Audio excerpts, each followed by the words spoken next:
we're going to explore some upper body movement that we could also experience lying on our bellies. Some breaststroke preps in yoga. It might be Sphinx or Cobra. We can do all of that standing and using the wall. So it's non-weight bearing, and it's also a different experience for our shoulders, to our arms and our hands. And we're still in the same focus of organizing around center. So first, face the wall and feel tripod feet. So this is big toe mound, little toe mound, and center of the heel. And we're organizing the legs in the zip code, heels to your sits bones. The arms are bent with the elbows away from the sides. So they're forward. So there's no body weight on my hands. First, I can slide my hand up the wall and trying to stay organized so that the elbow doesn't swing out to the side. Can I follow that arm up? Now it can go a little further up and the shoulder blade is allowed to move, and then just return back down. And we do that on the other side. So just sliding up with the awareness of I am organized around my center. So I'm trying to keep the elbow spiraled in and then returning down. Let's do that again on each side. So we spiral inwards and back down, and spiraling elbow inwards and back down. Let's move the feet away, and the arms are straight and the hands are in line with the chest, shoulders, and then a little bend inwards, and the elbows are spiraling in. And as we move forwards, we draw up through the center of the body. So we can feel the perineal body drawing upwards and find a soft flow of the spine, and the elbows spiral in. And you can experiment with how far in you want to come. You could come all the way in. You could touch your forearms to the wall and you can push away.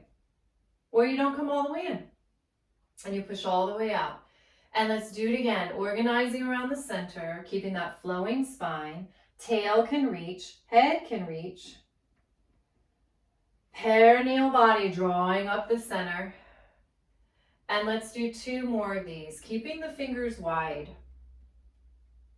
Spiraling the elbows in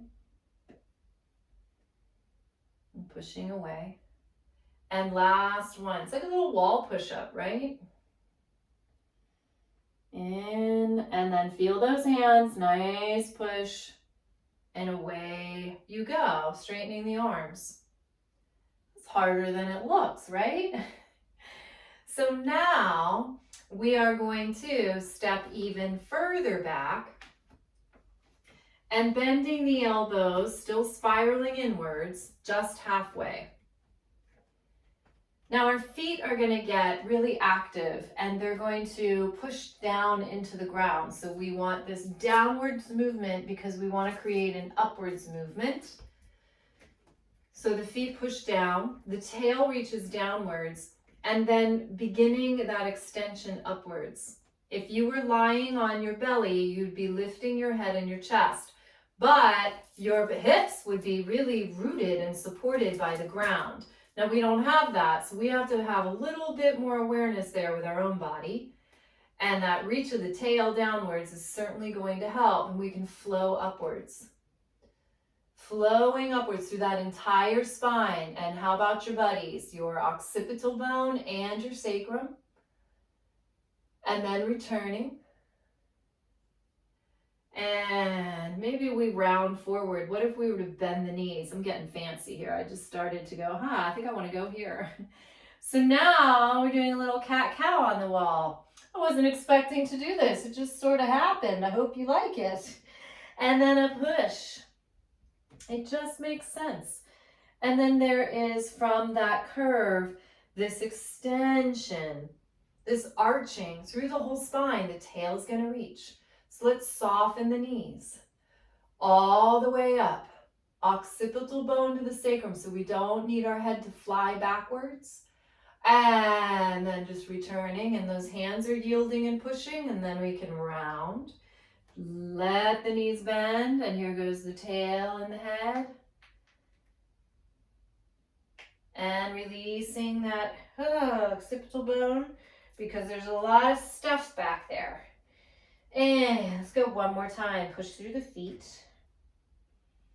Travels through the body. Elbows spiral inwards. Reach of the tail. Moving up the spine. Bodies of the spine. Flow of the spine. And then return back to center. Now we're going to stay out here, and we can't lift both feet up like we did in our locust, but we can take one. So now bending those elbows, spiraling them in, and there's a reach of the toe out, and there's a reach of the tail, and there's this lifting upwards. As the chest lifts, that thoracic spine, and through the occipital bone, your tail is reaching out and down, and so is your toe. And then return and bring that foot back. And I lost my elbows. There was so much to think about. How about you? So here we go. We're going to bend in a little bit, a couple of inches. Taking that left leg out, or whatever leg you didn't use.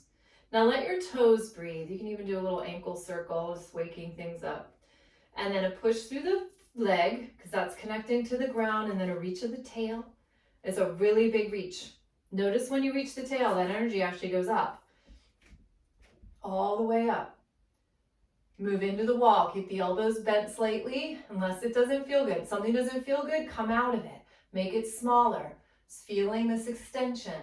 Reach of the tail, so I get a little bit more activity in this right leg. It needs it. And return. Oh! Now just to release everything, to finish this, take the legs wide and get a little lower on the wall and just push out. Let those legs open. And returning in.